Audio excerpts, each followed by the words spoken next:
Hey guys, Josh here, and today I thought we'd take a look at Bovis, which is Mastermind Creation's version of the G1 Predacon Tantrum. So let's go ahead and bring in Tantrum here so you can see them side by side in their bull mode. I'm planning on doing the articulation and the transformations for both of them, but I basically wanted to show off the comparisons between bull mode, robot, and also the weapons as well.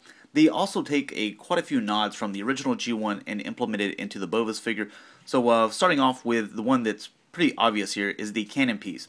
While this guy can only fit his cannon piece in his foot mode and also his bull mode, this guy can actually fit it in all three modes, and I will show that to you whenever I get into the robot mode. The other thing is this guy can equip all his weapons, whether he's in robot mode or if he's in his bull mode, to where on Tantrum he does come with two guns and also a sword, just a single sword, and they can't fit anywhere, on his bull mode, so that's a little unfortunate, but you are talking about 1986, so this was actually pretty nice design for back then and still is today in my opinion.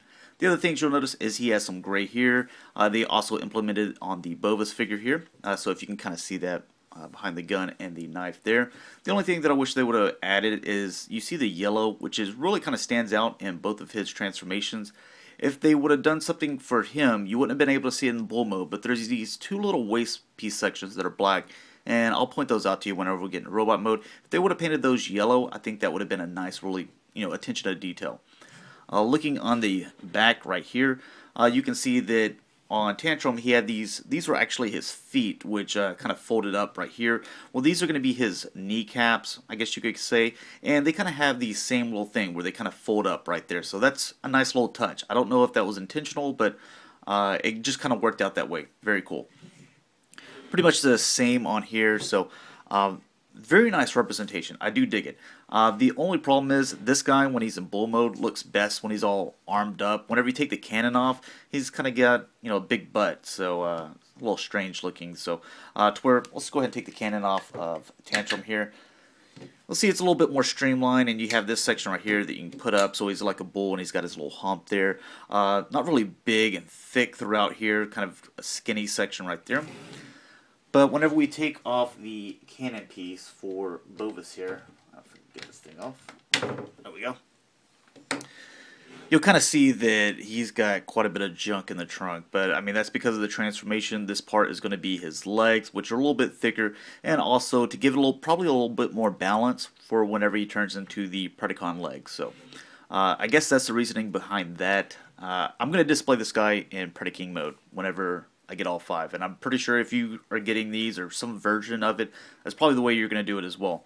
But let's go ahead and take a look at these weapons, so we'll just take those off. Or before we get into that, let's take a look at the articulation. So, moving those aside. With this guy, you can move his head, so you can rotate there. These horns you can do however you want. He can, come down and up like that right there, if you want, a little bit there. With these shoulder sections, they can push in some, they can come out, so you can do however you like there. This section here rotates and it's on a ball joint. This section down here moves all around, it's on a ball joint as well. The same goes for the back legs as well. That came unplugged, there we go. But they can move back and forth and kind of go in and out a little bit there as well. Same thing with the legs down there. You can rotate at the waist a little bit, but it's a little bit limited, but that's about as much as you're going to get. But let's go ahead and look onto the weapons. First thing that we'll start off with is the cannons. So you can see the G1 here, and there's the little two pegs right there. And you can see this guy. Now he's going to have his fist attached in there. I'm not really going to get into the leg transformation. I'm going to hold that off until I get all five members, and we're going to put them into Predaking mode, just kind of like I did with the Make Toys Giant. But I do like that they put the nice silver paint up here to kind of represent that of the stickers that came with this guy. And looking at the bottom, I mean, there's really not a whole lot there. So go ahead and set those to the side. With Tantrum, we had this one nice gold looking sword, which didn't look too bad. Just want to make sure this is all focused in for you guys. Yeah, but didn't look too bad. You compare that to the two kind of knife or sword looking things that you get with Bovis here. One of the things that I wanted to point out is it's kind of this champagne color all throughout and even here on the top, but they painted this section right here and all these little spikes silver. So hopefully that is kind of coming across so you can see that, but Very nice. I'm glad they didn't leave it just all champagne there. The nice silver touch is very cool. And these are actually a little bit sharp, so you're obviously not going to buy this for a kid, but make sure you don't leave it on a lower shelf so they can get their hands on it. On Tantrum, you came with two of these guns. Make sure that's focused again. You came with two of these, and on Bovis, you came with two of these. So a little bit more detail in the Bovis figure. It's something to be expected considering that it's a little over $100 and it's a collector's item to where this was made for a kid toy. But you got some nice silver paint there, some gunmetal. You actually have gunmetal here and some silver here, and then the handle and this section right here is black. So I don't know if that's a decent shot right there. Just wanted to make sure you understood that there were three different colors. Not too bad. Alright, so I'm going to go ahead and do the transformation for Tantrum here. It's not too difficult, won't take too long. Just move that down, pull these down, flip those out. You got your feet there. And you can move your hands or arms, they fold out just like so. Pull that down, and there is Tantrum all transformed there. Now we're going to go ahead and load him up with his weapons and put his gun in there. And most of the time on a lot of the figures, if you put the gun in, you're not going to have a place for the sword, but I kind of figured out a way that you could do this. You can just slide it back here, and there's like a little slot in his legs, just kind of hold it in, so it's not too bad. So you can actually equip all three weapons for Tantrum if you wanted to. So let's go ahead and move him to the side, and we'll get into the main figure here. Just want to make sure everything is focused. Alright, so the first thing that we're going to do, I kind of forget where to start off with this guy, but we can rotate the head, and if I can grab this, I don't have any fingernails. There we go. You can pull down his head, you can kind of do his horns however you want there. Then I think I started off on the leg section here, but basically what we're going to do is come apart with this section, go ahead and fold those back up. These will come down, and just kind of give yourself a little bit of room here. Pull that open, and then you can separate there, and then slide the legs out. And there's that little kneecap. Do the same with this one. Move that little kneecap. And we have the legs down like that. And we will spin this waist section around. And get that centered just like so. So basically everything else, after you get to this point, I know we haven't really done a whole lot there yet, but everything else is just kind of plugging things into where they need to go. So if you get to that point right there, which wasn't too difficult, just knowing where to start, I kind of forgot for a moment, but that's where you are.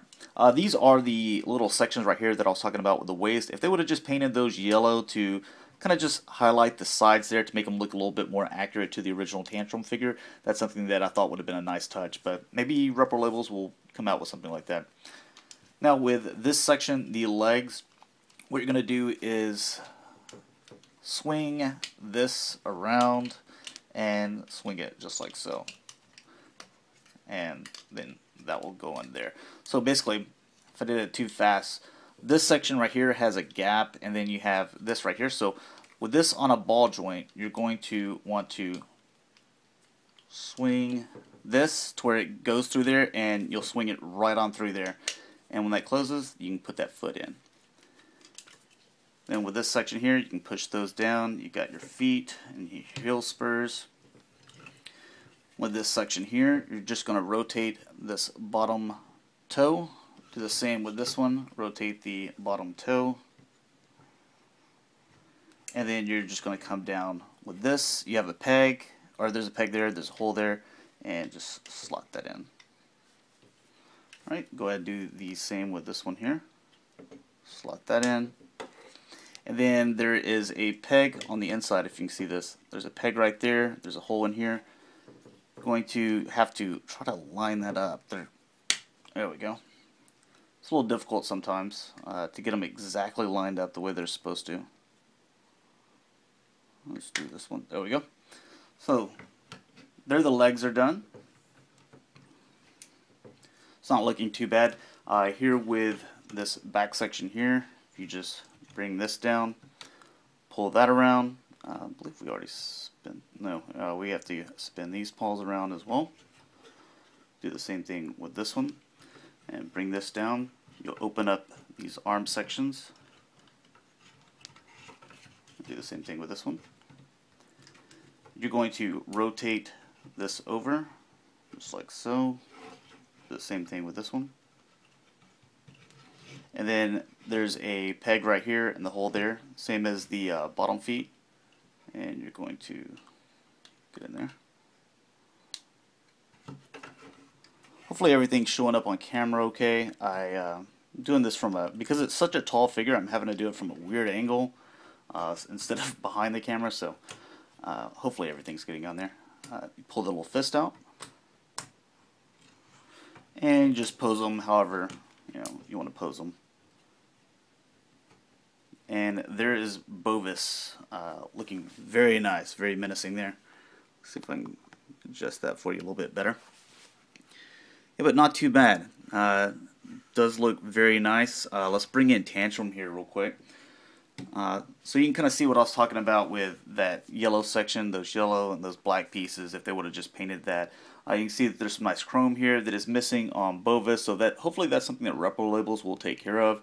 Also, you have some nice stickers here. Maybe you get some nice stickers there. But again, with the silver there, the silver hands, you have the red legs back here, the red head obviously there, the red feet. So they took a lot of nods to make sure that they made it as accurate as possible to the original G1 for whenever he's in his bull mode and also his robot mode. So that's something that I definitely appreciate. Looking here at the front, you'll notice that Tantrum is one of those guys that has a visor. The same thing on Bovis, which I will give you a closer head sculpt because it's actually really nice looking. Here you kind of have some like metal looking sticker on him, and they kind of do the same representation there. And you also have a spot where you can put a Decepticon logo. So we'll get a little bit closer look at him in a bit. Down here, you got the black legs. Unfortunately, they couldn't do those orange. But everything else is very nice looking. Really do dig this figure. Let's go ahead and take a look at him with all his little weapons. Now you can put these in his hand. You can put them on the side here and just equip him with a gun if you like. Get that in there. There we go. So you could do it a number of ways. You could do it that way. I actually prefer with... Oh, I forgot one thing. You pull these out and move them to the side and push them in. So, sorry about that. So, pull that out and move it to the side and push it in. So, sorry about that. You can plug these swords here on the side here. And I think that looks kind of cool. That's the way that I'm going to display them until I get the rest of the figures to make Party King. But not a bad looking figure. It does have quite a bit of articulation. You saw that you can move the head and you kind of bend it down a little bit there. Also, if you just move the face, like you can just move the face like he's looking up, it gives the idea that his whole head's moving up. So you really don't have to have that the whole section go there. But you do have shoulder articulation, so it can rotate here. It can go in and out as well. So it can separate a little bit there. Whoops, that's for Party King mode. This does rotate. It's on a double joint there. His wrist do have rotation, and they also go in and out, part of transformation. You saw his waist move. He also has ball joints here or not ball, but you get the same effect. You can go in and out, and you can rotate there. He can rotate here at the thigh, bend at the knee, all the way if he didn't have the swords in the way. And the cool thing about his feet is these kind of move all over. So you got that nice ball joint, and also the heel spur, or the foot. It's got the heel spur and the foot, the toe here. It actually is on a separate joint, so you can get all kinds of poses out of them if you want, and you can get them very stable. So even he's a very heavy figure, but he doesn't have a problem standing on your shelf and falling over and stuff like that. Now let's go ahead and take a look at his head sculpt. I did want to show that off so you can get the nice look at that. You can see that there's kind of a red metallic paint, or very shiny. It's got a nice gloss to it for his visor. And the yellow may not be showing up very well, but there's some nice detail in there as well. And you kind of get a nice look at him. Yep, there he is, guys. Thanks a lot for watching. Hopefully you enjoyed. And plan on doing the rest of the figures. And I'm going to try to do a G1 review later this week as well. So thanks a lot for watching. I'll talk to you later. Bye. Okay, one thing I forgot to show off that I said I would do. So he can put his cannon onto his back and he can attach there. It does make him a little bit back heavy. But again, he has such nice balance with his feet that he can actually support it. So I did want to show that off. So again, thanks a lot for watching, guys. Hopefully you had a good day, and talk to you later.